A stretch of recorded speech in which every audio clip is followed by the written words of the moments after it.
Hi అండి, how are you? నేను మీ history Venkat sir, Eenadu columnist. ఈరోజు మనము రాజ్యాలు సామ్రాజ్యాలు అనే టాపిక్లో భాగంగా సెకండ్ పార్ట్ని మనం చేస్తూ ఉన్నాం. ముందు పార్ట్లో మనము మౌర్యులు మరియు గుప్తులు అనేటువంటి అంశం మీద మనం చేయడం జరిగింది. ఇప్పుడు తర్వాత దాని కంటిన్యూషన్ అనేది మనం చేస్తూ ఉన్నాం. దీనిలో భాగంగా శాతవాహనులు, ఇక్ష్వాకులు, పల్లవులు, చాళుక్యుల గురించి మనం మాట్లాడతాం. అయితే చూడండి, ఇక్కడ మనం దీంట్లో ఫస్ట్ మాట్లాడాల్సింది శాతవాహనుల గురించి. చాలా ఇంపార్టెంట్ పాయింట్స్ మాత్రమే మనం డిస్కస్ చేస్తున్నాం. మనం లెసన్ గురించి మాట్లాడలేదు ఇక్కడ. కాబట్టి ఇంపార్టెంట్ అనేటువంటి పాయింట్ల గురించి మనం చూస్తున్నాం. కాబట్టి డిఎస్సిలో కానీ టెట్లో కానీ ఖచ్చితంగా మనం మాట్లాడుకున్నటువంటి ప్రశ్నలలో అత్యధిక భాగం వచ్చేటువంటి అవకాశం ఉంది. కాబట్టి ఖచ్చితంగా ఈ వీడియోని చూడండి. దీంట్లో భాగంగా శాతవాహనుల గురించి మనం ఫస్ట్ మాట్లాడుతున్నాం. శాతవాహనుల యొక్క రాజధాని ఏది అంటే, శాతవాహనుల రాజధాని ఏది అంటే ధాన్యకటకం అని చెప్పేసి అంటాం. ఇది కృష్ణానది ఒడ్డున ఉన్నది. ధాన్యకటకం అని చెప్పేసి అంటాం. ఇది కృష్ణానది ఒడ్డున ఉంది. అయితే శాతవాహనులలో అత్యంత గొప్పవాడు అని చెప్పేసి మనం ఎవరిని అంటామంటే గౌతమీపుత్ర శాతకర్ణి అనే వ్యక్తిని అంటాం. ఈ గౌతమీపుత్ర శాతకర్ణి శకులను, యవ్వనులను, పహ్లవులను ఓడించాడు. శకులను, యవ్వనులను, పహ్లవులను ఓడించాడు. ఈయన దక్షిణ భారతదేశంలోని 3 సముద్ర తీర ప్రాంతాల మధ్య ప్రాంతాన్ని ఈయన పరిపాలించాడు. 3 సముద్ర తీర ప్రాంతాలను ఈయన స్వాధీనం చేసుకున్నాడు గౌతమీపుత్ర శాతకర్ణి. అందువలన ఇతనిని త్రిసముద్రాధీశ్వర అనే పేరుతో పిలుస్తాం. చాలా ఇంపార్టెంట్. గౌతమీపుత్ర శాతకర్ణి యొక్క బిరుదు ఏంటయ్యా అంటే త్రిసముద్రాధీశ్వర. ఇంకా చాలా బిరుదులు ఉన్నాయి, కానీ మనం డిఎస్సిలో భాగంగా టెక్స్ట్ బుక్లో ఇచ్చినటువంటి అంశాల గురించి మాట్లాడుతున్నాం. నెక్స్ట్ తర్వాత గౌతమీపుత్ర శాతకర్ణి తరువాత ఆయన కుమారుడు అధికారంలోకి వచ్చాడు. ఆయన పేరు వాసిష్ఠిపుత్ర పులోమావి. తర్వాత మనం చూసినట్లయితే యజ్ఞశ్రీ శాతకర్ణి అధికారంలోకి వచ్చాడు. ఈ యజ్ఞశ్రీ శాతకర్ణి అని చెప్పేసి మనం ఎవరినైతే అంటున్నామో, ఈ యజ్ఞశ్రీ శాతకర్ణి కాలంలో ఓడబొమ్మ కలిగిన నాణెములు ముద్రించబడ్డాయి. కాబట్టి ఓడబొమ్మ కలిగిన నాణెములు ఏ రాజవంశానికి చెందినవి అంటాడు? శాతవాహన రాజవంశానికి చెందినవి. ఈ ఓడబొమ్మ కలిగిన నాణెములు ముద్రించింది యజ్ఞశ్రీ శాతకర్ణి అంట. అదేవిధంగా వీళ్ళ కాలంలో అద్భుతమైనటువంటి వ్యాపార వ్యవహారాలు జరిగాయి. ఈ ఓడబొమ్మ కలిగిన నాణెములు దేనికి చిహ్నాలు అంటే, ఏటిని సూచిస్తాయి అంటే శాతవాహనుల యొక్క సముద్ర ఆధిపత్యం, శాతవాహనుల యొక్క సముద్ర ఆధిపత్యము మరియు శాతవాహనుల యొక్క విదేశీ వ్యాపారాన్ని సూచిస్తాయి ఈ ఓడబొమ్మ కలిగిన నాణ్యాలు. దీనిలో భాగంగా ఈ శాతవాహనులు అనేటువంటి వ్యక్తులు రోమ్ దేశంతో ఎక్కువ వ్యాపార వ్యవహారాలు నిర్వహించారు. ఏ దేశంతో వీళ్ళు ఎక్కువ వ్యాపారాలు నిర్వహించారా అంటే ఏం చెప్పాలి అంటే రోమ్ దేశంతో అని చెప్పేసి మనం చెప్తాం. నెక్స్ట్ ఈ యజ్ఞశ్రీ శాతకర్ణి తర్వాత మనం చూసినట్లయితే పరిపాలనా విధానం ఎలా ఉంది. శాతవాహనుల కాలంలో మతం, శాతవాహనులు ఏ మతానికి చెందిన వాళ్ళు అంటే హిందూ మతానికి చెందిన వాళ్ళు అని చెప్పేసి అంటాం. అయితే వీళ్ళు హిందూ మతానికి చెందినవారు అయినప్పటికీ కూడా బౌద్ధ మతాన్ని కూడా ఆదరించారు. వీళ్ళ కాలంలో ఆచార్య నాగార్జునుడు అనేటువంటి గొప్ప బౌద్ధ సన్యాసి శాతవాహనుల కాలంలో ఉండేవాడు. చాలా ఇంపార్టెంట్. ముఖ్యంగా యజ్ఞశ్రీ శాతకర్ణి కాలానికి చెందినవాడు ఈ ఆచార్య నాగార్జునుడు. కాబట్టి ఆచార్య నాగార్జునుడు ఏ రాజవంశం కాలంలో నివసించాడు అంటే శాతవాహనుల కాలంలో నివసించాడు.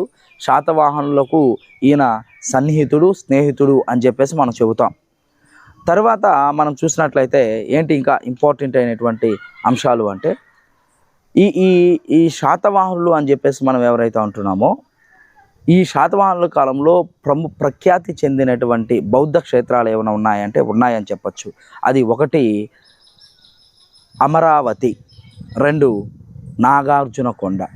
అమరావతి, నాగార్జునకొండ ప్రసిద్ధి చెందినటువంటి బౌద్ధ క్షేత్రాలుగా మనం చెబుతాం. ఎవరి కాలంలో? శాతవాహనుల కాలంలో. రైట్, ఇది ఇంపార్టెంట్ అయినటువంటి అంశాలు. నెక్స్ట్ శాతవాహనుల తర్వాత మనం చెప్పుకోవాల్సిన అంశము ఇక్ష్వాకులు. ఇక్ష్వాకులు రాజధాని ఏది అంటే విజయపురి అంటాం. విజయపురి. ఈ విజయపురి ఎక్కడ ఉంది? నాగార్జున కొండకు సమీపాన ఉంటుంది. నాగార్జున కొండకు సమీపాన ఉన్నటువంటి ప్రాంతమే మనకు విజయపురి అని చెప్పేసి అంటాం. ఈ ఇక్ష్వాకులు శాతవాహనుల అనంతరము దక్షిణ భారతదేశాన్ని పరిపాలించినటువంటి రాజులు. నెక్స్ట్ ఇంకేంటి ఇక్కడ ఇంపార్టెంట్ అంశము అంటే వివిధ తెగలతో వివాహ సంబంధాలు ఏర్పాటు చేసుకోవడం ద్వారా, వివిధ తెగలతో లేదా శక్తివంతమైన తెగలతో వివాహ సంబంధాలు ఏర్పాటు చేసుకోవడం ద్వారా తమ యొక్క రాజ్యాన్ని విస్తరించిన వాళ్ళు ఎవరయ్యా అంటే ఇక్ష్వాకులు అంటాం. ఇక్ష్వాకులు తమను తాము శ్రీరాముని వంశానికి చెందిన వాళ్ళమని చెప్పుకున్నారు. చాలా చాలా ఇంపార్టెంట్. ఇక్ష్వాకులు తమను తాము శ్రీరాముని వంశానికి చెందిన వాళ్ళమని చెప్పుకున్నారు. ఇవి ఇక్ష్వాకులలో మనకి ఇంపార్టెంట్ అయినటువంటి పాయింట్స్ అండి.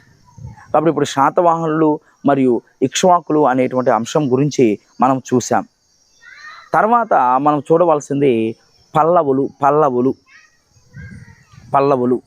ఈ పల్లవులు అనేటువంటి వ్యక్తులు క్రీస్తు శకం 300 నుంచి 900 ప్రాంతంలో మనకు పుస్తకంలో కొంచెం రాంగ్గా ఇచ్చాడు. ఇంగ్లీష్ మీడియం కరెక్ట్గా ఇచ్చారు, ఇంగ్లీష్ దాంట్లో కరెక్ట్గా ఇచ్చారు, కానీ తెలుగులో కొంచెం రాంగ్గా ఇచ్చాడు. కాబట్టి క్రీస్తు శకం 300 నుంచి 900 ప్రాంతంలో వీళ్ళు పరిపాలించారు. వీళ్ళు మొట్టమొదటిసారిగా తమ అధికారాన్ని ఎక్కడ ఏర్పాటు చేశారయ్యా అంటే కృష్ణా నదీ లోయ ప్రాంతంలో తమ అధికారాన్ని ఎక్కడ ఏర్పాటు చేశారు అంటే కృష్ణా నదీ లోయ ప్రాంతంలో ఏర్పాటు చేశారు. తర్వాత ఉత్తర తమిళనాడు ప్రాంతంలో కూడా వీళ్ళు అధికారంలోకి రావడం అనేటువంటిది జరిగింది. అంటే ఉత్తర తమిళనాడు, దక్షిణ ఆంధ్రప్రదేశ్లను పరిపాలించారు ఈ యొక్క పల్లవులు అనేటువంటి వ్యక్తులు. వీళ్ళ యొక్క రాజధాని ఏది అంటే కాంచీపురము అంటాం. కాంచీపురాన్ని రాజధానిగా చేసుకొని పరిపాలించారు ఈ పల్లవులు. ఈ పల్లవులు అనగానే మనం గుర్తుకొచ్చేది వాస్తు నిర్మాణాలు, వాస్తు శిల్ప శైలి అని చెప్పేసి మనం చెబుతాం. ఈ పల్లవుల్లో మనకు అత్యంత ప్రధానంగా చెప్పుకోదగిన వాళ్ళు మొదటి మహేంద్రవర్మ, మొదటి నరసింహవర్మ, రెండవ నరసింహవర్మ. మొదటి మహేంద్రవర్మ, మొదటి నరసింహవర్మ, రెండవ నరసింహవర్మ అని చెప్పేసి మనం చెబుతాం. అయితే సార్ ఇక్కడ మనం గమనించాల్సినటువంటి ప్రధానమైన అంశం ఏంటి అంటే మొదటి మహేంద్రవర్మ అని చెప్పేసి మనం ఎవరైతే ఉన్నామో ఈ మొదటి మహేంద్రవర్మ కాలంలో దేవాలయాల నిర్మాణాల మీద గుహాలయాల యొక్క ప్రభావం కనిపిస్తుంది. గుహాలయాల యొక్క ప్రభావం కనిపిస్తుంది ఈ దేవాలయ నిర్మాణాల మీద. అంటే ఈయన ఎలా నిర్మించాడు దేవాలయాలను అంటే రాతిని తొలచి, అంటే పెద్ద పెద్ద కొండలు ఉంటాయి కదా, దాంట్లో రాతిని తొలచి దాన్ని కొంచెం లోపలగా నిర్మించి చిన్న చిన్న స్తంభాలు, దాని మీద శిల్పాలు చెక్కడం ప్రారంభించాడు. ఈ విధంగా గుహాలయాలలాగా నిర్మించాడు మొదటి మహేంద్రవర్మ. తర్వాత వచ్చింది మొదటి నరసింహవర్మ. మొదటి నరసింహవర్మను మామల్లుడు అని పిలుస్తారు, లేదా మహామల్లుడు అని కూడా పిలుస్తారు. చాలా ఇంపార్టెంట్. మామల్ల లేదా మహామల్ల అనే పేరుతో పిలువబడిన వాడు మొదటి నరసింహవర్మ. చాలా చాలా చాలా ఇంపార్టెంట్. ఈ మొదటి నరసింహవర్మ ఒక బండరాయిని తీసుకొచ్చి ఒక్కొక్క బండరాయితో ఒక్కొక్క శిల్పాన్ని రూపొందించాడు. ఒకే బండరాయితో ఒక శిల్పాన్ని, లేదా ఒకే బండరాయితో ఒక చిన్న టెంపుల్ని నిర్మించినటువంటి వ్యక్తి అని మనం ఎవరైనా చెప్తాము అంటే మొదటి నరసింహవర్మ అనేటువంటి వ్యక్తిని చెప్తాం. ఒక బండరాయిని ఏకశిల అంటాం. ఈ విధంగా మొదటి నరసింహవర్మ యొక్క నిర్మాణాలను మనం మహాబలిపురంలో చూడవచ్చు. మహాబలిపురం అనే పట్టణాన్ని నిర్మించిన వ్యక్తి కూడా మనకు మొదటి నరసింహవర్మ అవుతాడు. ఈ మొదటి నరసింహవర్మ ఆయన నిర్మించిన మహాబలిపురంలో పంచపాండవ రథాలను ఏర్పాటు చేశాడు. ఏంటయ్యా పంచపాండవ రథాలు అంటే 5 బండరాళ్ళ మీద 5 రథాలను నిర్మించాడు. ఒక్కొక్క బండరాయి మీద ఒక్కొక్క రథం. వీటినే ఏకశిల, ఒకే రాయి ఒకే శిలతో నిర్మించిన రథాలు కాబట్టి ఏకశిలా రథాలు అని కూడా అంటారు. కాబట్టి పంచపాండవ రథాలు లేదా ఏకశిలా రథాలు ఎవరు నిర్మించారు అంటే మొదటి నరసింహవర్మ నిర్మించాడు.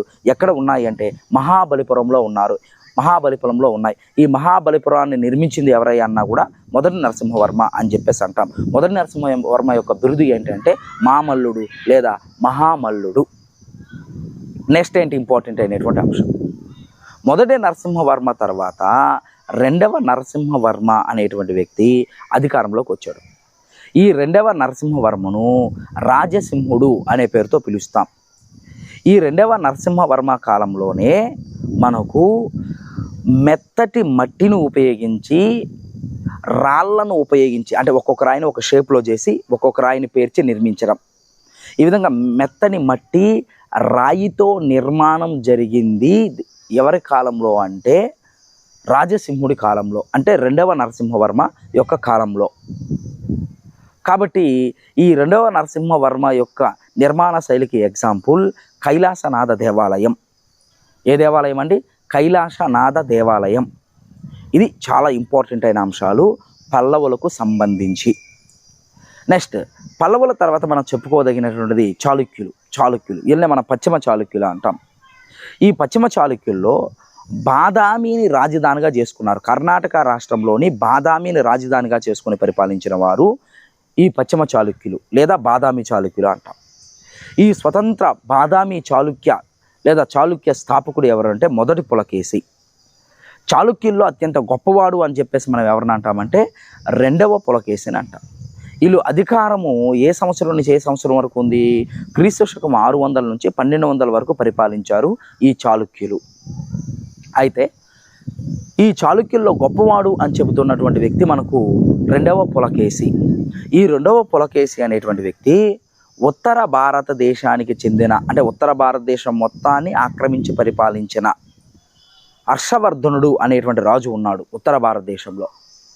ఈ ఉత్తర భారతదేశానికి చెందినటువంటి హర్షవర్ధనుడు అనే వ్యక్తిని నర్మదా నది యుద్ధంలో ఓడించాడు. ఎవరు అంటే మనకు రెండవ పులకేశి అని చెప్పేసి అంటాం. రెండవ పులకేశి చేతిలో హర్షవర్ధనుడు చిత్తుగా ఓడిపోయాడు.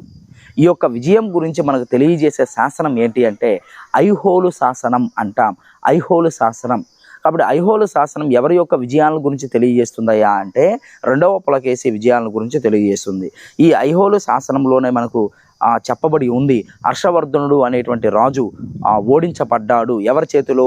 రెండవ పులకేశి చేతిలో. చాలా ఇంపార్టెంట్. ఇంకేమడుగుతాడు డిఎస్సిలో భాగంగా? ఐహోలు శాసనాన్ని రచించినటువంటి పులకేశి మంత్రి ఎవరు? ఐహోలు శాసనాన్ని రచించింది ఎవరు అంటే రెండవ పులకేశి యొక్క సేనాని లేదా సైనిక మంత్రి అయినటువంటి రవికీర్తి అని చెప్పేసి అంటాం. రవికీర్తి చాలా ఇంపార్టెంట్.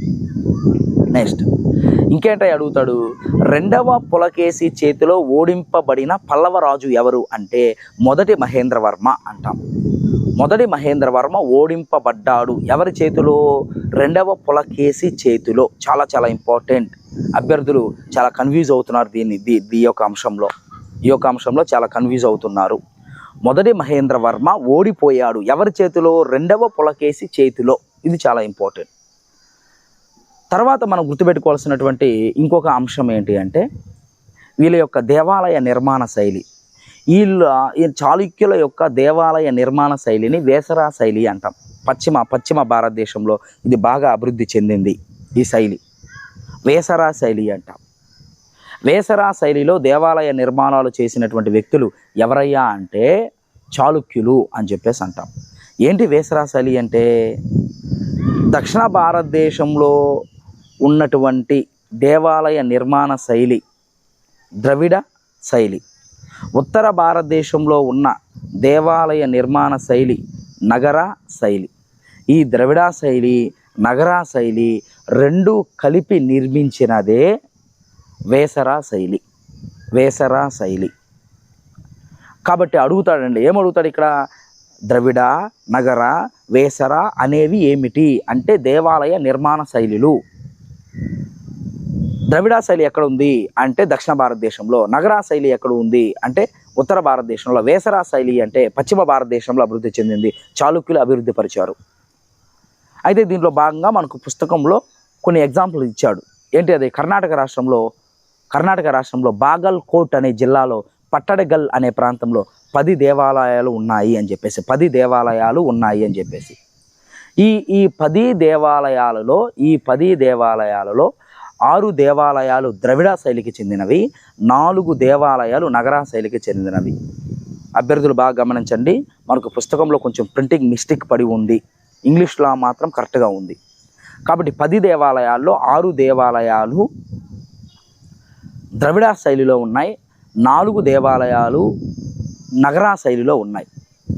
వాటిలో మనం అక్కడ ఉన్నటువంటి ఈ పట్టడగల్ అనే ప్రాంతంలో ఉన్నటువంటి దేవాలయాలలో విరూపాక్ష దేవాలయము, సంగమేశ్వర దేవాలయం, విరూపాక్ష దేవాలయము, సంగమేశ్వర దేవాలయము ద్రవిడ నిర్మాణ శైలిలో ఉండగా, పాపనాథ దేవాలయము నగర నిర్మాణ శైలిలో ఉంది. బాగా గమనించండి, మళ్ళీ చెప్తున్నాను.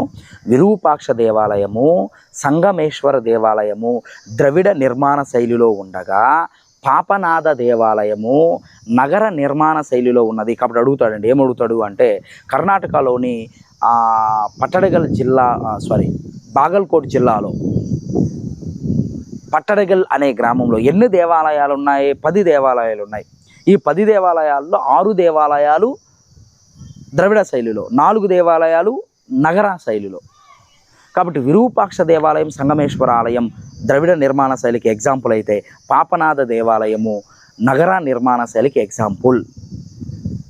ఇది మనకు వాడు 6th క్లాస్లో ఇచ్చినటువంటి ఇన్ఫర్మేషన్. కాబట్టి దీనితో మనకు రాజ్యాలు సామ్రాజ్యాలు అనేటువంటి టాపిక్ కంప్లీట్ అయ్యింది. మనం ఏం మాట్లాడుకున్నామంటే అండి, ఇంపార్టెంట్ అయినటువంటి పాయింట్స్ గురించి మాట్లాడుకున్నాం. అంటే క్విక్ రివిజన్ అంటాం కదా, ఈ క్విక్ రివిజన్ అనేటువంటి దాని గురించి మాట్లాడుకుంటున్నాం. అంటే మీరు చదివిన అంశాన్ని ఒక 10 నిమిషాల్లో 15 నిమిషాల్లో ఫాస్ట్గా రివిజన్ చేయడం అనేటువంటిది. కాబట్టి తరువాత మళ్ళీ 7th క్లాస్తో మళ్ళీ మీ ముందుకు ఉంటాను. నేను మీ హిస్టరీ వెంకట్ సార్.